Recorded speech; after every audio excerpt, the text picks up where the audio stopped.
بسم الله الرحمن الرحيم لإيلاف قريش إيلافهم رحلة الشتاء والصيف فليعبدوا رب هذا البيت الذي أطعمهم من جوع وآمنهم من خوف۔ بسم اللہ الرحمن الرحیم ایلافی قریش، اس لیے کہ مانوس رکھا قریش کو، ایلافی مانوس رکھنا رحلۃ الشتاء والصیف، ان کے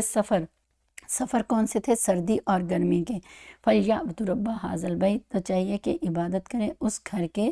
رب کی، الَّذِي أَطْعَمَهُمْ، وہ اللہ جس نے ان کو کھانا کھلا دیا، من جوع، بھوک میں، وَآمَنَهُم من خوف، اور ان کو امن اور سکون دیا خوف سے۔ سورہ قریش ہے، ہر طرح کے دکھ تکلیف اور پریشانی جو بھی ہوتی ہے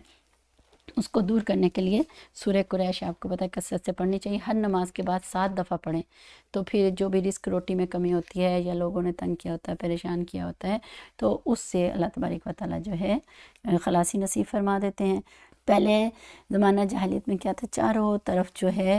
ایک لڑائی جھگڑا رہتا تھا، کوئی وہاں سے گزر کے کچھ بھی نہیں کر سکتا تھا، تجارت چیزیں، ان کا مال پیسہ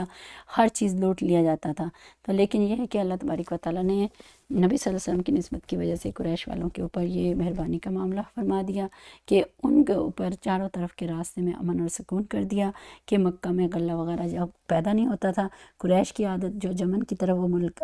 گرم ہے، ادھر گرمیوں میں شام کی طرف جاتے تھے، جو سرسبز و شاداب ملک تھا، لوگ کیا کہتے تھے ان کو حرم کے خادم سمجھ گئے، اور بیت اللہ کے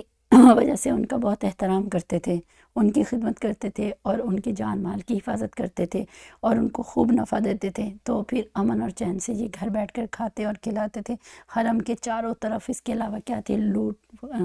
لوٹ پھسوٹ ہوتی تھی، چوری ہوتی تھی، ڈکیتی ہوتی تھی، ہر چیز ہوتی تھی۔ تو اللہ تبارک و تعالیٰ نے فرمایا کہ دیکھو میں نے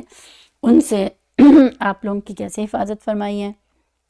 تمہیں رزق روٹی دیا، امن اور سکون دیا، اور پھر جو ہے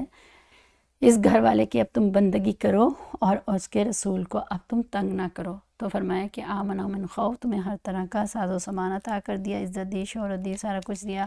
لوگوں سے تمہارے مال پیسے کی حفاظت فرما دی۔ تو لہٰذا ہمیں ہر طرح کی اللہ تبارک و تعالیٰ پریشانی سے پھر حفاظت نصیب فرما دیتے ہیں۔